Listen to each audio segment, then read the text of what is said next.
Drafting is a very popular way to enjoy trading card games. The idea of opening up a couple packs with your friends, picking cards from them, and then building decks to play with is just really fun and exciting, and it's something I've always wanted to do more often in Yu-Gi-Oh! In other trading card games like Magic the Gathering, draft is even part of the World Championships, so it showcases that you can get very competitive at this aspect of trading card games as well. But why is drafting not common practice in Yu-Gi-Oh? Well, a very popular theory is that Yu-Gi-Oh packs are simply not designed for sealed play. If you can't add cards from older sets to your deck, then a lot of cards will be lacking synergies, and since Yu-Gi-Oh is a very combo-centric game, you won't be able to use your cards to the fullest potential, which is something you can definitely experience if you go to a Core Booster Premier event where you just get 5 packs and then build a 20-card deck with those packs. And in some stores, they even host these tournaments as advanced constructed format to avoid this problem entirely. But as a huge fan of Yu-Gi-Oh, I enjoy playing this game in a lot of different ways. So I really wanted to see if I can make drafting work and fun, and I wanted to use packs for it instead of curating a cube, which is basically drafting, but from your own selection of cards and not from sealed packs. The reason I'm doing this now is because Konami recently re-released Retro Pack 2, a pack originally released in 2009, featuring a ton of classic cards from back in the day. The card effects are simpler in here, and I'm expecting it to be a lot less dependent on synergies and combos, making it perfect for drafting. At least that's the theory behind this. So I sat down with some good friends, we each drafted from 6 packs, 1 box total, and then we dueled. I think a potential next step, if this video is well received, could be to try and actually draft from a modern core booster set to see if that works, and if not, figure out why it doesn't work to see it actually in practice. So if you liked today's video, let me know, and we might make that happen. For now, let's jump to the draft and then check out some of these duels.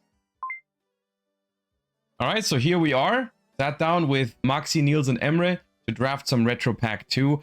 Honestly, the draft process is my favorite part of whenever I'm drafting. I wanted to record this POV for you guys as well, to walk you through the process of opening these packs, picking up some cards. I went into this blind without looking at the card list of Retro Pack 2, which of course is something that if you were to do this competitively, then you would learn what kind of cards are in the pack and which cards are good and priorities to draft. But part of the fun for me in this entire thing was to learn what kind of cards are in the pack as I go. So we're going to go through this together, and I'm going to walk you through some of the thought process. But because we're opening 6 packs and we're passing them around the table, this would be quite long if we were commenting all of it. So in certain portions of it, I'm going to speed it up a little bit. And then when we hit important decisions, then I'm going to, give you some insight. But for the start, in the beginning, we're going to watch the first pack together. So. Okay, then.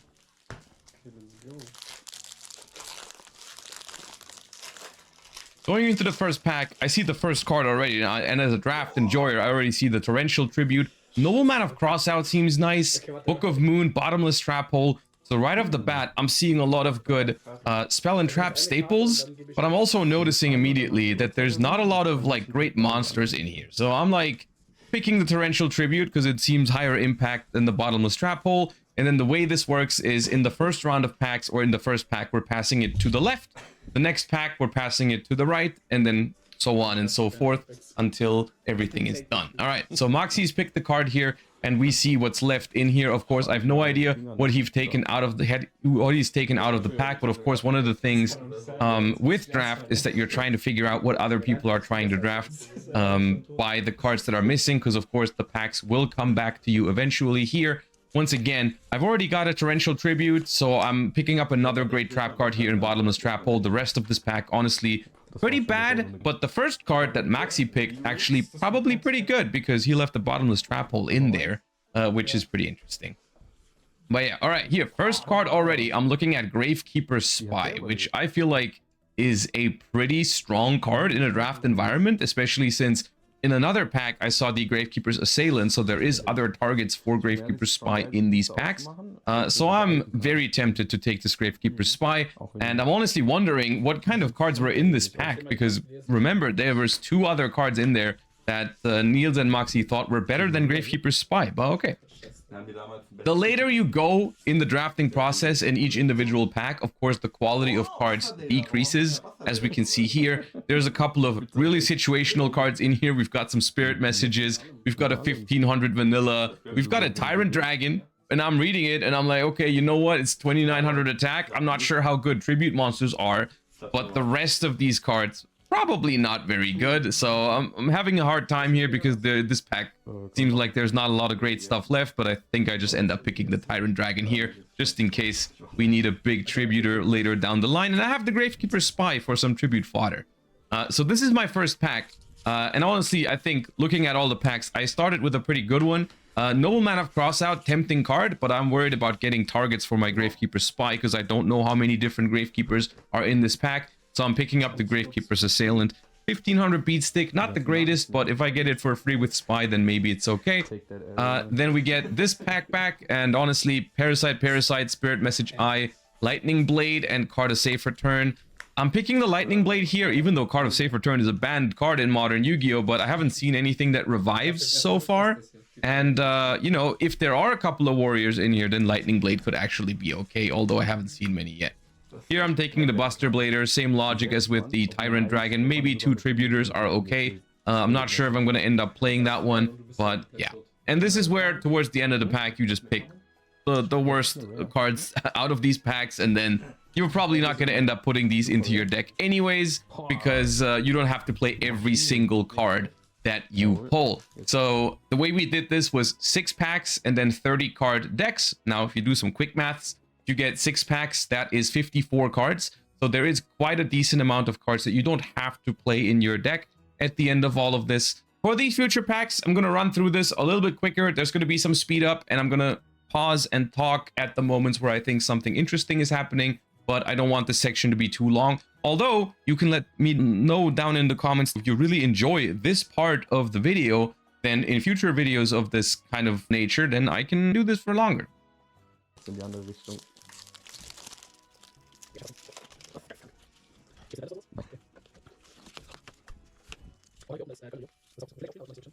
Here I have the choice between 2 pretty interesting things. Premature Burial as a really strong card, and then also Dust Tornado as spell trap removal, which I haven't seen much beforehand.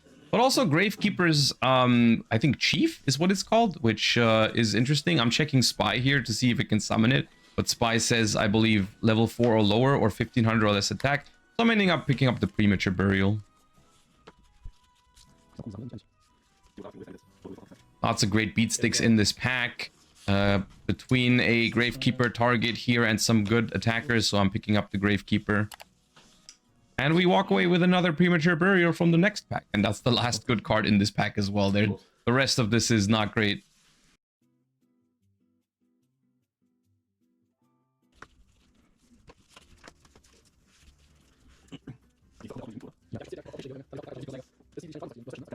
Pretty surprised Bazooda's Soul Eater has survived for this long in this pack, so I'm picking it up. Even though that Gravekeeper's Chief is kind of like looking at me, and I'm thinking about whether that's worth it or not with the Gravekeepers I've crafted.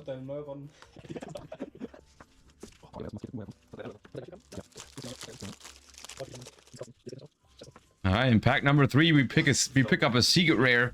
Not a very good one, unfortunately. So, gonna not make it into our draft deck here. But pretty exciting to pull an old school secret rare in these packs. It is generally a really nice feeling to open up these old looking cards as well, because the Retro Pack 2 reprint, they basically tried to match the aesthetic of the old Yu-Gi-Oh cards. Here, I'm picking up a Nobleman of Crossout. And when I see this Destiny board, I'm wondering if someone is actually going to try to put that together. Because, of course, so far, no one has bothered picking up these spirit messages. Everyone's just passing them around. And they basically are your last or second last pick all the time. But with the trap in there, you know, maybe someone's going to end up doing it. Oh, a second Spy was massive here. I was really happy when I saw that. Hino Kagutsuchi is a really fun card. But can't pass up a Spy with what I'm cooking up right here. I mean, second Spy is massive for my deck.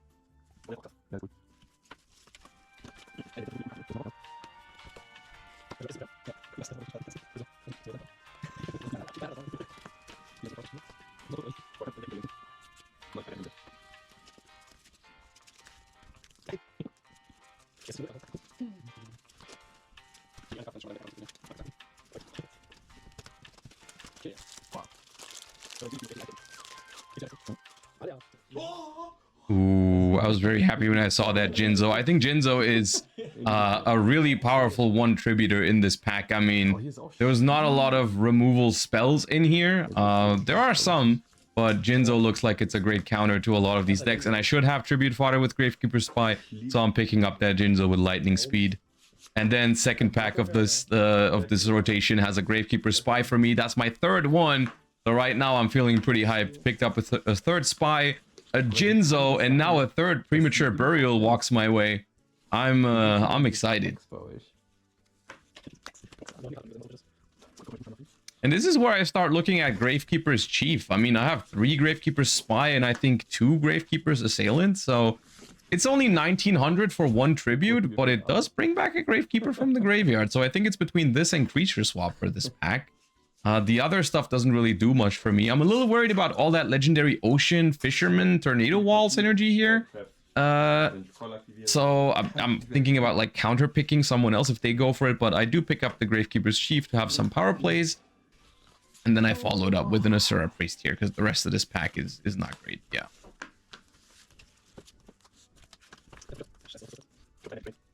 It's funny how Card of Safe Return is just not a great pick in this, but I figured, you know, I have a couple of Premature Burials and a Gravekeeper's Chief, so maybe I can make it work.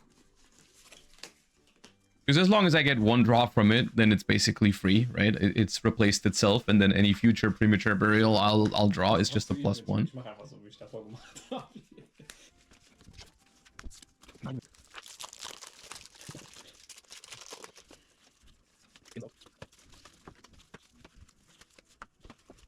We come across an ultra rare here, which is Gaia, the Swift something Knight, which lets you normal summon without tribute if it's the only card in your hand. It's 2300, so I'm contemplating it between it and the third Gravekeeper's Assailant. But I do pick up the Gaia here because I'm not sure it's going to make its way back to me, whereas the Gravekeeper's Assailant might, and also 1500 for the Assailant just isn't that exciting. So maybe I can pull something off with that Gaia. Here I'm between Alpha the Magnet Warrior and Yadagarasu. The rest of this pack, honestly, pretty below average, I would say. A lot of very situational or straight up bad cards. 1400 vanilla just can't be it though, so I think I just end up going for that Yadagarasu. And I think it's this pack where I'm realizing that like Gravekeeper's Chief and Card of Safe Return actually have some pretty sick synergy. I think I go for the Assailant here. Looking back, this is probably a mistake. I should have picked up the Card of Safe Return or Chief. But yeah, this is my first pack making its way back to me. There's not a lot of useful stuff in here. Picking the Gillosaurus up. We are nearing the end of the draft here. There is one more pack after this current one is done. And then we're going to go to deck build. And the Card of Safe Return made it back. So there's a strategy shaping up here, you know?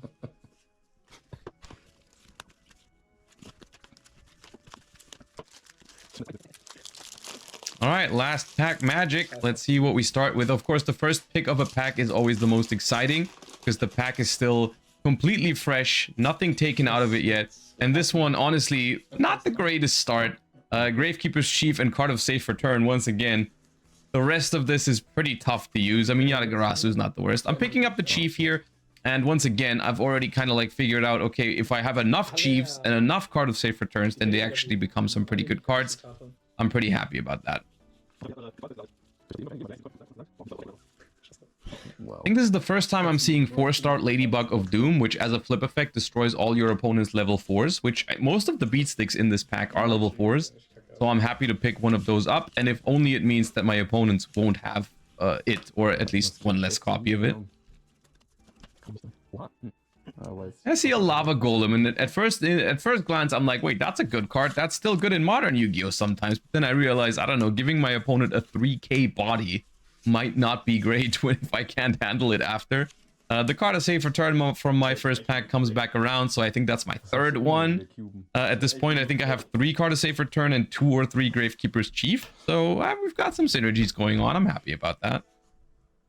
So essentially, there's a couple more cards to go here, but we've drafted like a Gravekeeper, Card of Safe Return, good stuff pile, which I'm pretty happy with, honestly. I vibe with what I've picked. I like Gravekeeper Spy a lot. That seemed like, from the cards I've seen passed around the table, I think Gravekeeper Spy is looking great because there's no normal summon besides Bazoo that can hit over 2000. Not a lot of great high quality one tributes. Nobleman of Crossout is in the set, which I'm a little worried about because that would take out not only the one spy I have on the field, but also the rest of them out of my deck. So that'd be pretty bad for my deck. And I do know that there's a couple in rotation, so that's one thing to worry about. But for now, that is going to be the draft of, or the end of the drafting portion. I mean, I'm getting one more card passed around, but it's probably going to be some Spirit Message or some Thousand Eyes Illusionist or whatever. Nothing too crazy. Now, we have our pile of cards. We build a 30 card deck, and then we duel. So, let's go.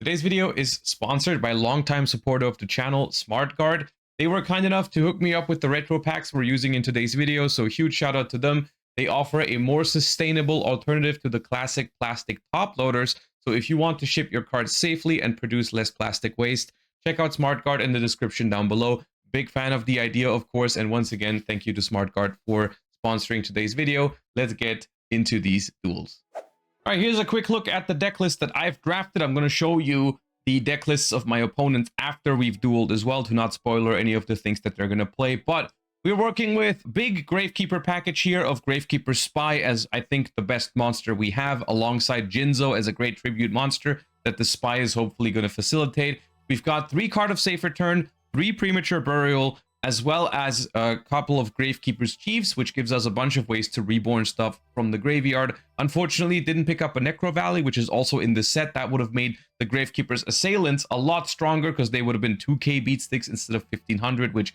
all things considered, is pretty small compared to some of the other stuff in the set. We've got some good stuff, Spell Traps. We've got a Jinzo. I'm hyped. I'm ready to go. Let's get dueling. The first opponent here is going to be Maxi, who I have no idea what he's drafted so far. I think this is his first time drafting as well. So let's go and jump into the first game. We start things off and roll a 6. So I'm going to be going first. We are playing with the good old rules from back in the day with 6 cards going first, because that's kind of like, I mean, that just made sense to us, but that arbitrary decision on our part. So we're going to be going in with a Gemini Elf as the normal summon. Unfortunately, didn't open a Spy and also no back row here. So I'm setting a creature swap as a bluff because I don't want to be too exposed. And then we're throwing it over to Maxi. So let's see what he's got going on over there. I think Maxi also the youngest player on our group, so he's not that familiar with some of these cards, has to read some of their effects. Didn't play back in the day, but that is okay. That's understandable now. I have drafted my own Torrential Tribute, and it's a common in the set, so I'm pretty sure that the other players are also going to have Torrentials as well, since after I picked my first one, I don't think another Torrential has even been passed to me, and it's a common, so someone's definitely picked up some Torrentials. So I'm not picking up a second monster here. Looks like my Gemini Elf at the moment is the strongest thing, and Maxi can't beat it. So I'm just swinging for 19, happy with my position, and pass the turn. And I'm going to leave it to Maxi to try and out this Gemini Elf first. And of course, I do have the Premature Card of Safe Return combination as soon as something hits the graveyard, and he does pass back to me as well. I hit up the Yata, which is the second one in my hand. It's really tempting to try and go for a Yata, but I resist. I don't want to walk into a big Torrential, so I'm swinging for another 1900. We're making slow and steady progress.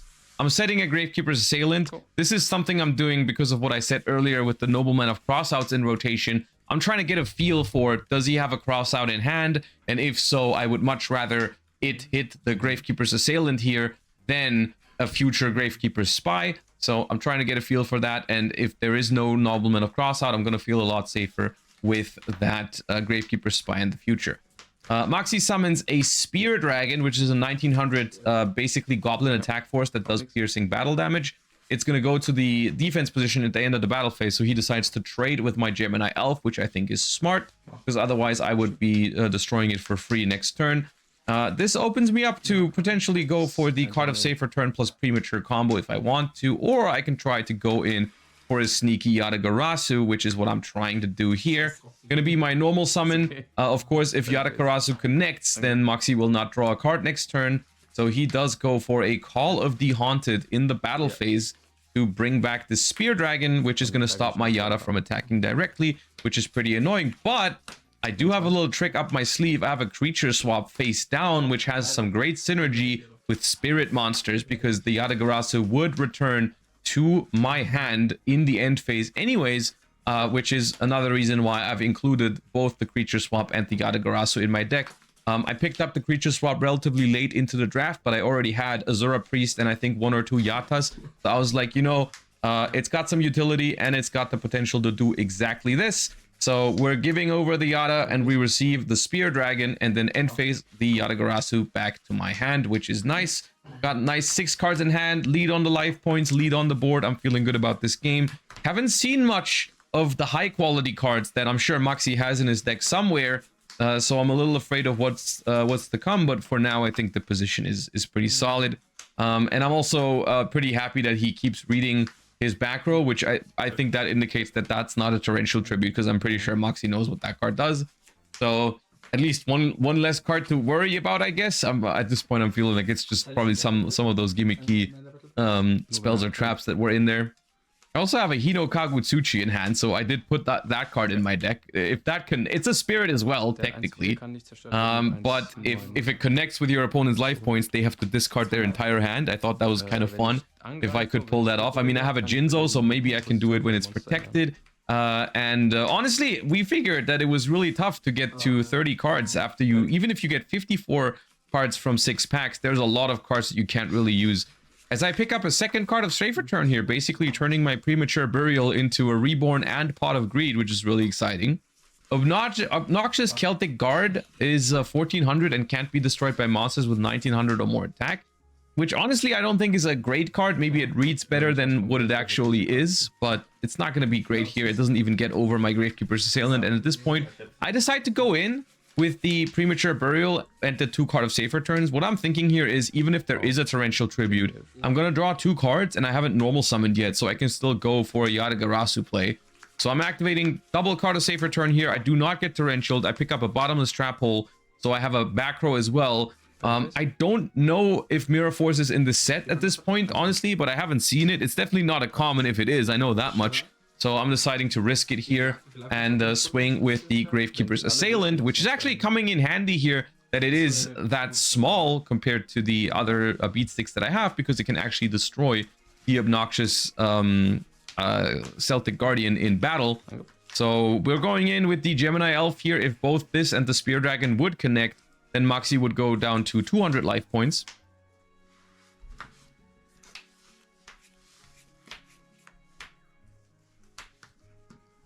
As he tries to activate magical hats, but I do think that requires you to have a monster, which I think it's funny for how often he's read the card that he still activated it with no monsters. I'm not sure if it even would have made a difference here. I'm not quite sure why that card's in the deck, because I mean, it's a fun and classic Yu-Gi-Oh card. Maybe that was the thought process. I offer him a take back here on the Celtic Guardian if he wants to activate the magical hats beforehand, but he's like, no, whatever. So the Gemini Elf swings for 1900. I do go in with the Spear Dragon, even though it goes to defense at the end of the battle phase, because I'm just trying to apply pressure here. It goes to defense, so it's exposed now. It's got 0 defense, but I figured if he summons something in attack, I can threaten to attack it for game next turn. But I actually, I do it right. I do decide to tribute summon my Hino Kagutsuchi in face down defense position. It's got big defense, so you probably can't attack into this, and it gets rid of the Spear Dragon, I guess, was my thought process, which was exposed in defense mode. Maxi hits me with a set monster and then a creature swap. He wants to take my face down Hino Kagutsuchi. I tell him that's not how it works. I get to decide which one I give you. So I give him the Gemini Elf, and I receive in exchange a Yatagarasu, which he's set. Which could have been a normal summon. But he wants to attack. Okay. And then activate another creature swap, which actually explains why he attacked the Yatagarasu first. And now he's reading Hino Kagutsuchi, of course. Now this is dangerous for me, because now he's got my Hino Kagutsuchi. I've got a bottomless face down, so as soon as he flips it, which he can't do this turn because creature swap says that, but as soon as the Hino Kagutsuchi gets flipped, I have a bottomless. But if he's got a way to stop that, then at the moment I've got no monster in my hand that beats over a Hino Kagutsuchi. So I'm now on the back foot a little bit here after that double creature swap play. which I definitely didn't anticipate when I tribute set the Hino Kagutsuchi. But yeah, I've got the bottomless still, so if he wants to apply pressure and flip it, then I can bottomless it. But anything that, like a dust tornado on my bottomless now and then flipping it could honestly end the game almost in his favor, because I would lose my entire hand. It would all get discarded if that Hino Kagutsuchi does damage to me. So I'm a little scared at this point of what could happen here. We have a Book of Taiyu to flip up my Gravekeeper's Spy. It still triggers its flip effect, but it is also now in attack mode and exposed. I'm going to activate its effect. I'm just happy that wasn't a Nobleman of Crossout, to be honest with you. And I'm just going to get a probably second copy of Gravekeeper's Spy here. Just 2000 defense. So nice. Such a good card back in the day. Love Gravekeeper's Spy. Really fun to play with. And then we've got the Sword Rhino, which is, I think, 1400 attack, does piercing damage. So it does actually beat over the Spy for 200 damage, putting me down to 7000, and Maxi is at 200. So a Jinzo here would have probably been game, but if I attack with the Gemini Elf, I'm also going to force a back row. I'm going to commit the Gravekeeper's Chief to it's really nice, actually. It's like a 1900 normal summon here, bringing back Spy and then drawing 2 cards with Card of Safe Return, or bring back the Gravekeeper's Assailant here. I'm going in because I'm not fearing the Torrential, since there is a Hino Kagutsuchi that would also get destroyed, which I really am worried about. I pick up Jinzo, so I can probably guarantee game soon, but I'm gonna Nobleman of Cross out this Hino Kagutsuchi to get it out of the way.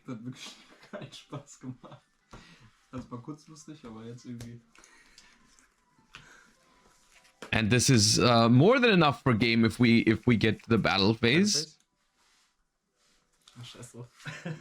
And Maxi scoops. He technically has the magical hat still to survive this turn, but I guess he sees the writing on the wall. You know, here's the deck that Maxi drafted on screen. I do think, especially in the spell trap department, there's a couple of very maybe cards that read more powerful than what they actually are in practice. Cards like Magical Hats or Book of Taiyu, you know, they technically do allow you to maybe survive longer or deal with some face down monsters that have big defense. Like a Book of Taiyu flipping up a Spy does allow you to attack over it with its small 1200 attack, but in practice, just not quite high quality enough of cards here, I feel like, and we walk away with it with a pretty straightforward win in the first one. Let's go on to the next. All right, for game number 2, we're up against Niels, who's going to be going first.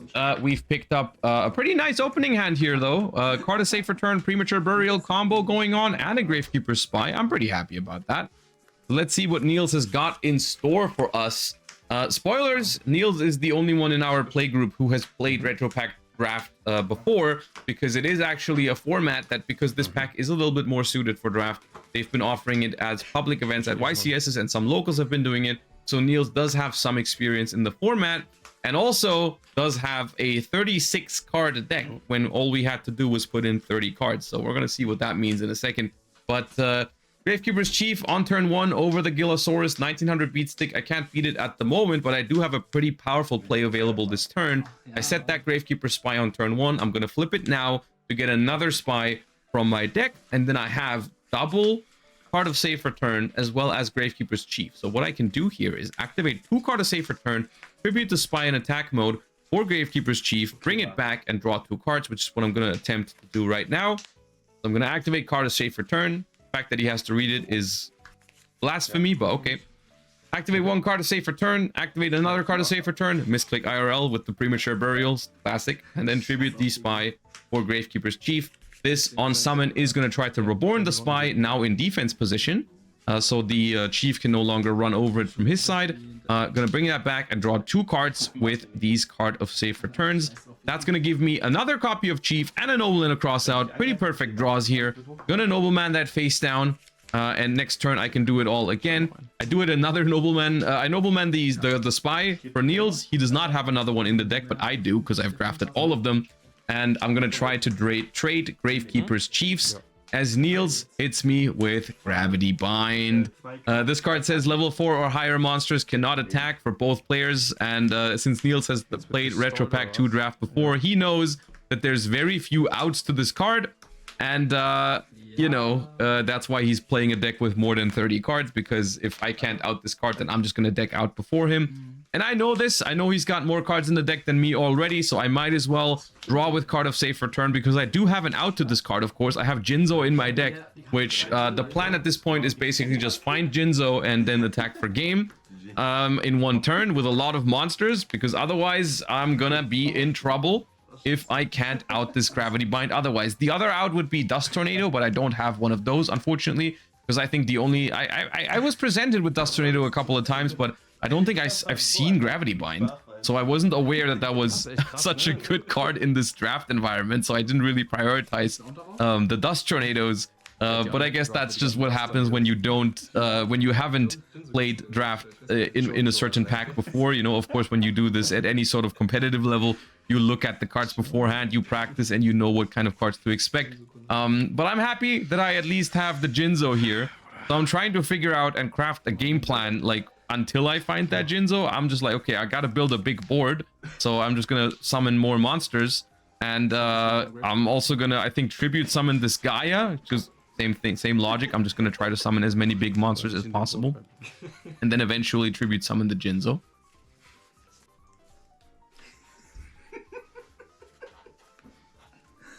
So tribute Spy and Assailant for Swift Gaia. This is not how it's supposed to be used, but I mean, 2300 is 2300. And I'm going to throw down another Premature Burial to try and draw that Jinzo as fast as possible. Double Card of Safe Return draw here, a Premature and a Ladybug. No Jinzo yet, so I'm passing turn. Niels is collecting cards over there, but as long as they're trap cards, I don't care. I can just summon the Jinzo and attack for game. That is the plan, and if that doesn't work, then I will lose. But if it does work, then I will win. So we're all just waiting for that moment. Opticlops is not Jinzo. So I'm just gonna discard Yadagarasu in the end phase here, and we reach this point where I draw, and I discard, and I pass. I draw, I discard, and I pass. Mystic Mine from 2003 or so, or whenever Gravity Bind came out, probably 2003 or 4. Discard another Assailant. Deck is getting very, very small. We draw a Creature Swap, which does give me the ability to steal that Gravekeeper's Chief. So I'm thinking about whether I want to do that right now, but I don't really see a reason to, so I discard that Opticlops. Draw again. Bottomless Trap Hole. Don't want to set it though, I think, because I would be filling up my spell trap zone completely, which I might not want. I think for now I can just keep discarding. And I discard a Kaiku. Yeah. There's a Gemini Elf. I pick up my third Premature Burial. Still no Jinzo.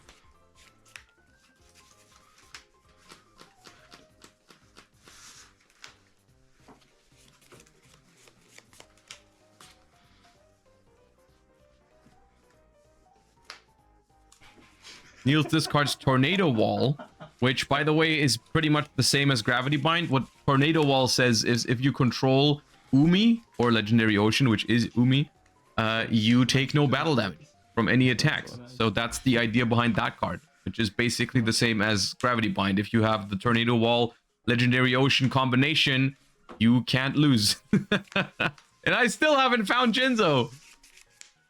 And at this point, I'm worried that I draw the Jinzo so late that I don't have game on the turn that I summon it, and then I lose because of that, because I don't have enough time to win the game. The Ladybug of Doom is really nice here because it gives me the ability to destroy all of those level 4s in one go to clean up to make room to attack for game. So I'm still feeling okay, honestly. As soon as I draw the Jinzo, I'm ready to go in. So Creature Swap, Opticlops again. I think 2 or 3 cards left in the deck.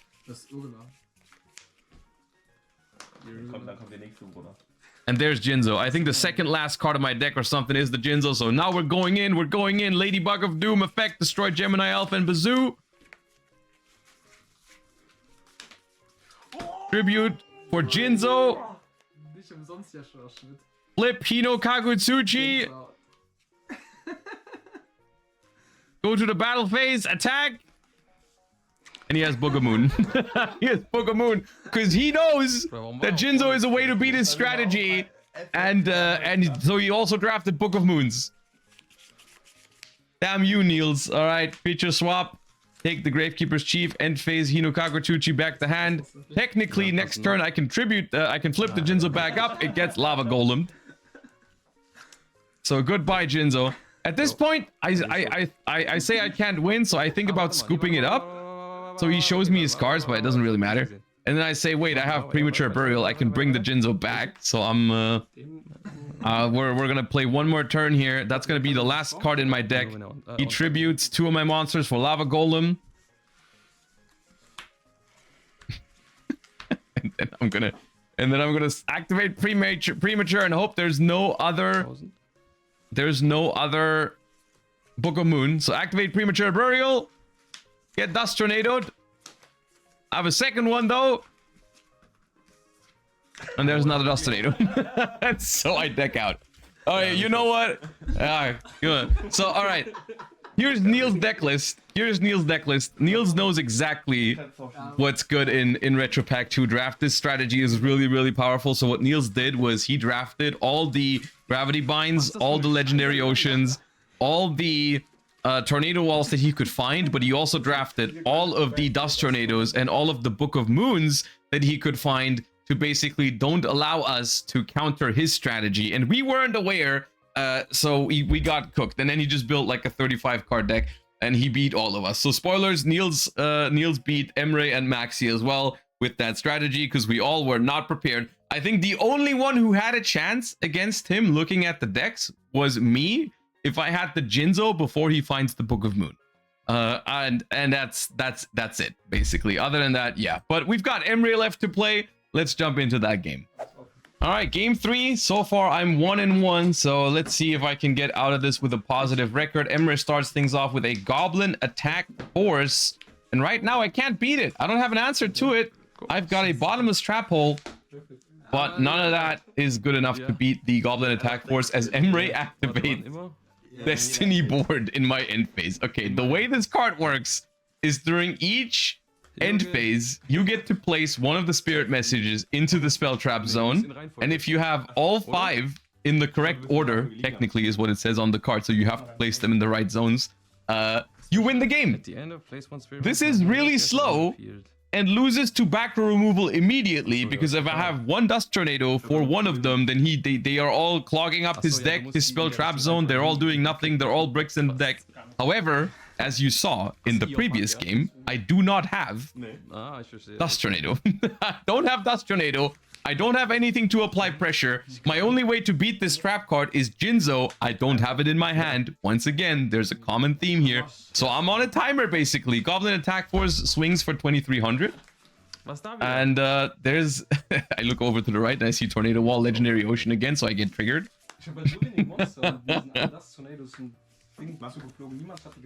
The Goblin Attack Force passes, and I can now run over it, which is nice at least. You know, summon Opticlops and kill it in battle. However, in my in my end phase, he technically forgot because he drew off a turn already. But whatever, we're playing with friends here. And he places DL, and so I've got 2 more end phases until I lose.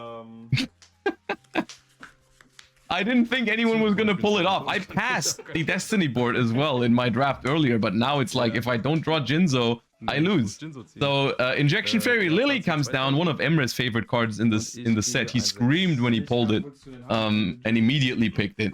So Opticlops gets destroyed by battle with the Lily here, and at this point I realize even if I draw Jinzo, the Lily just outs it. Like I think I just guaranteed lose at this point, and I already know it. Emre doesn't know it yet, but I don't have a way to really beat this Lily, because it can even out the Jinzo if I draw it. It's a real problem. Das Problem ist, wenn ich jetzt Jinzo ziehe, die outet den einfach. Now I said that. Yeah, now I told him that. Like, even if I find Jinzo, because of course, I mean, we're playing with 4 people only. We've kind of like looked at each other games so far, so they know I've got Jinzo in there, and they've seen me gotten deck outed by Niels, so they know I don't have Dust Tornado. So we've got the F, the I, the N, and the L. We're only missing the A. I've got one more turn, and then it's cooked. And now I complained that he opened with the Destiny board, which is the only good one to start with, in my defense. To be fair, if all the other ones don't do anything, because you can't put them onto the field except by the effect of Destiny board. So he's got one Destiny board in the deck and 4 other letters, and you have to start with the Destiny board, otherwise it doesn't do anything. So I draw a turn here, and it's called a safer turn. So technically, we've got card a safer turn, premature burial. If I draw Jinzo now, I will live 1 more turn, exactly 1 more turn. Perfekt. Ja. And I draw Torrential. That's game. Okay. Nein, nein, ich verarsche dich nicht. Jetzt müssen wir besser gewesen anzugreifen. Ja. He lets go. He lets the Lily go. Endphase.